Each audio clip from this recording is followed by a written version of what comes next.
po mga kapwa ko. Ito po yung isa sa natulungan po natin na nabigyan po ng munting biyaya ng kapwa ko lingap ko. Ngayon po andito po sila. Grupo po sila andito po nagtitipon-tipon dahil po sila po ay palalayasin na po sa lugar na to. Ididemolis na po yung napakaraming bahay na ito. 30 bahay po ang ididemolis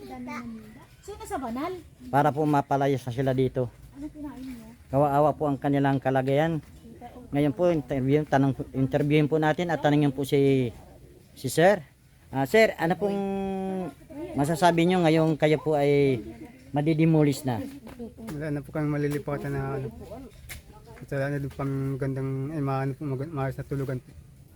Saan na kayo pupunta niyan? Wala po. Wala na.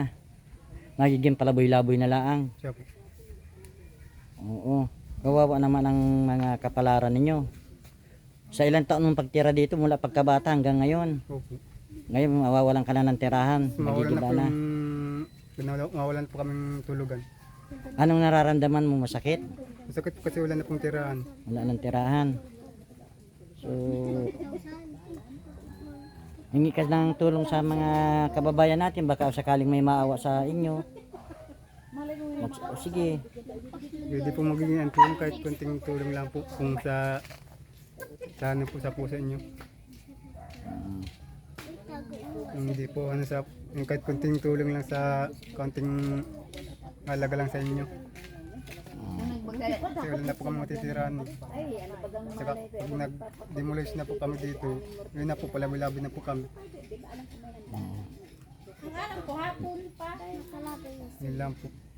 Yan po mga kakapwa ko ang hinaing ng ating mga kapatid na hirap po ngayon sa buhay. Ito po sila nagpupulong-pulong kung paano na daw po ang buhay, kung ano na po ang gagawin. For demolition kayo bukas? Sabi ko, alas 8 o'clock daw. 8 o'clock po. Sa lahat po na... Kasama daw ang mga pulis. Oo. Sino nagsabi sa'yo, Chan? Sabi baga kay itong lalaki. Sinong lalaki? Ang sabi digdi. Sino namigay ng... Kung nararamdaman nyo ngayon na kayo ay didemolis na. Po, ano pong nararamdaman ninyo? Grabe po ang hirap namin at hindi namin alam kung saan kami mapapapunta. Wala kaming inaasahang matutuluyan. Wala kaming kapirahan dahil napakadali po ng pangyayari para sa amin sa tagal ng aming pinagtira dito. Hindi po namin talaga alam.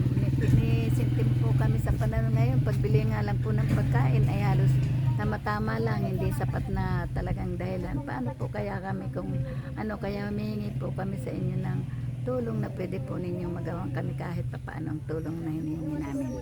Salamat po sa sinasabi namin na nadatngan po kami ng isang si Sir na nagtanong nga po sa amin kung paano. Kaya humingi po kami ng tulong sa kanya. Kaya po, na talagang hirap nga po kami kung paano uwihan natin ang mga po kung saan namin ilalagay ang gamit namin. Ang amin pong pag-alis ay hindi namin alam, pamasahe namin sa aming gamit ay sa namin dadalhin. Kaya yun po ang inaasahan namin. Sana ay mayroong magandang puso na makakatulong man lang po sa amin kahit papaano. Salamat po Sir Richard. Ko ang hinaing nila sa buhay kasi po sila po ay ididemolis na po ang kanilang bahay. Wala na pong matutuluyan.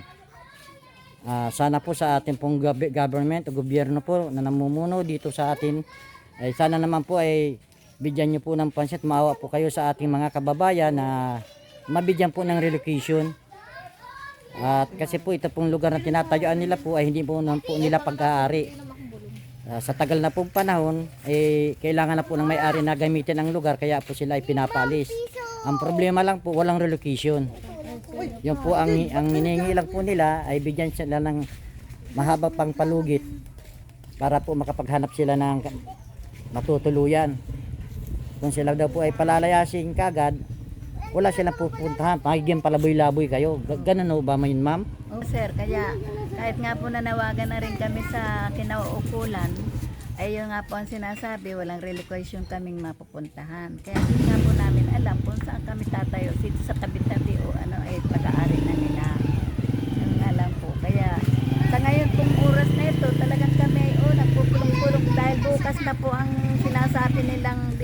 doon. 8:30. Eh, saan po kami napunta kayan? Wala po akong inaasahan na talagang sana po matulungan lang kami. Ang kaunti sa aming gobyerno ito. Yan po ang hinaing nila mga kapwa ko. Kung sino man po sa inyo ang may mabuting puso Ikaw, nanay. na gustong tumulong sa kanila. Ito po, nagpupulong-pulong po sila. Di na po nila malaman ang gagawin. Kung paano po. Kayo na, taga dito rin po. Isa din po kayo sa matapalayas dito.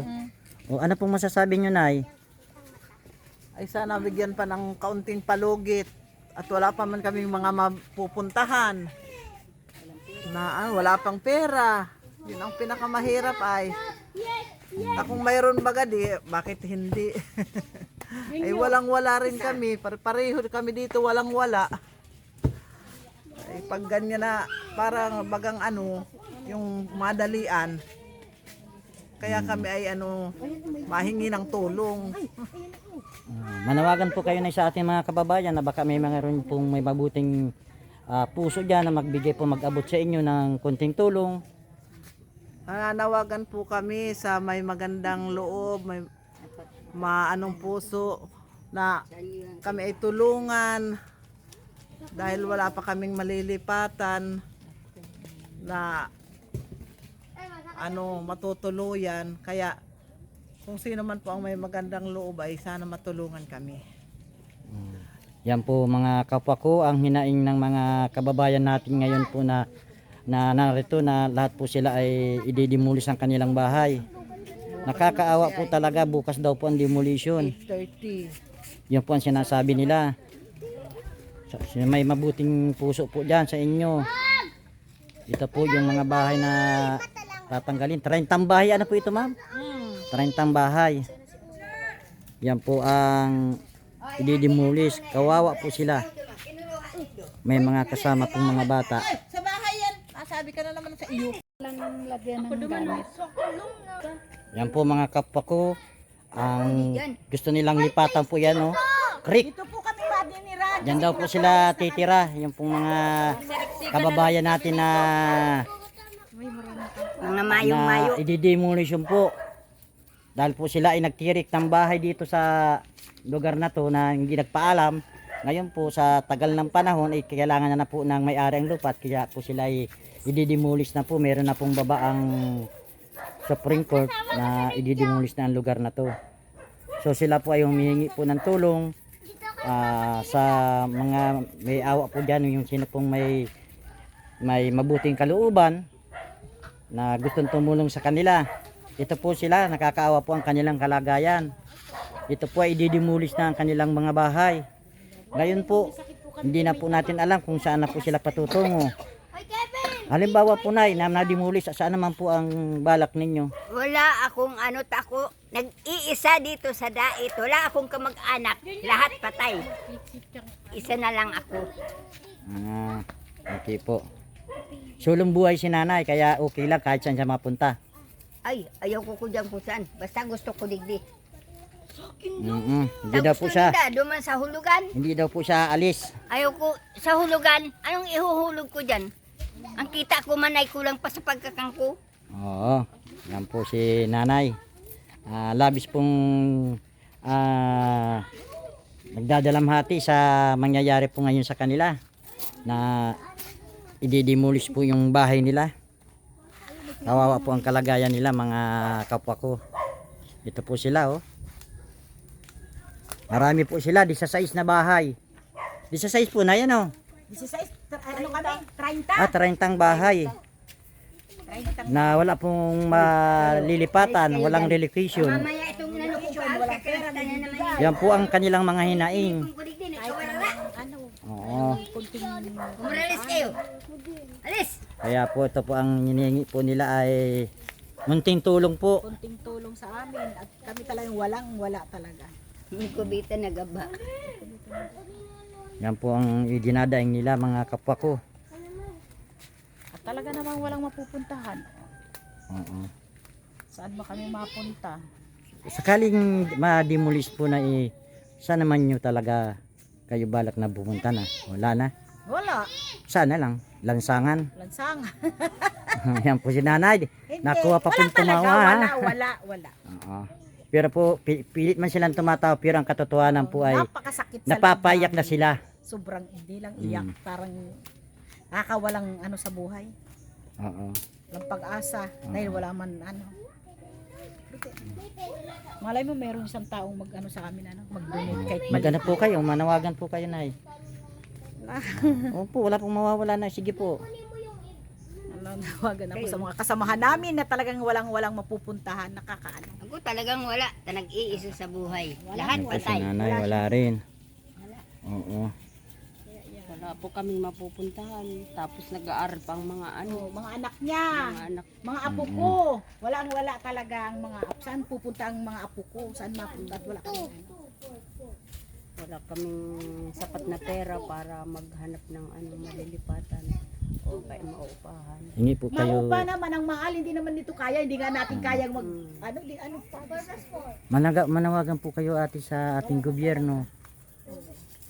Nanawagan po kami sa ating gobyerno na sana ay matulungan po kami. Matulungan kayo sa pamamagitan ng ano po ating tulong ang hinihingi ninyo. Mahanapan po sana ng ano, relocation. Relocation? Ano naman relocation nga dito? Hahanap naman. Gusto tayo maghanap ng matitirahan. Hindi marekulasyon. Marekulasyon nga Hindi, dito. kung paalisin tayo, di mahanapan ng relocation. O di, may malilipatan sana. O kaya kung wala, konting mapagsisimulan. Hingi ka po atin ng ano, magnawagan po kayo. Baka may mabuting loob na isang mga kababayan natin na gustong tumulong sa inyo. Sige te, magsalita ka. Kung sino naman po ang may mabuting puso po na makakatulong sa amin sa panahon pong ito na kailangan po namin ng matitirahan kahit po maliit lang na porsyon or mapagsisimulan po namin para makalipat po kaya maipagpatuloy namin ang aming pamumuhay sa araw-araw po.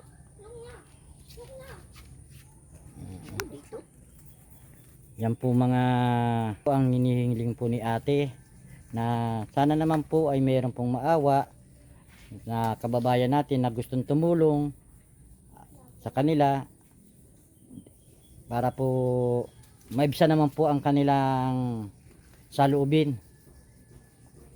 Talaga pong kawawa na po ang magiging sitwasyon ng buhay nila.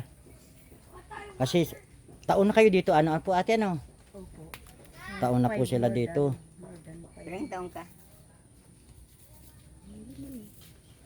Taon na po ang Ay, ako ay ang binilang nila. pinakamatagal dito. Ako ang pinakaunang-una dito. Yan po si nanay. Matagal na po ditong naninirahan. Dito na po ata tumanda si Ako nga nanay. nagparalinis dito. Duutan ito. Muntik pa akong matakagat ng ahas. Oo. Tataas ang duot. Hindi. Paglakad ko, arapon, ha! Di mo niya duhan ahas! Oo. Yan po mga kaibigan ang Nakasibog ako. hinaing nila.